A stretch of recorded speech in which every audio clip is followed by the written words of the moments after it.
нашу историю он вошел как горячий патриот, общественный деятель, а в историю крымско-татарской литературы как поэт, переводчик, журналист, литературный критик. В рамках 4-й крымско-татарской книжной ярмарки прошла творческая встреча памяти Шакира Селима.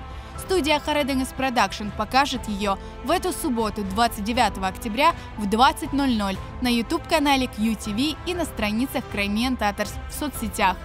В рамках вечера памяти прозвучат песни на стихи Шакира Селима в исполнении звезд крымско-татарской эстрады. Вы услышите стихи поэта и выступления его коллег.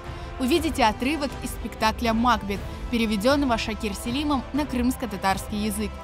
Зрители смогут посмотреть и фильм студии Хареденгес Продакшн «Маңа эйкель коймаңыз», снятый к 80-летию поэта-классика.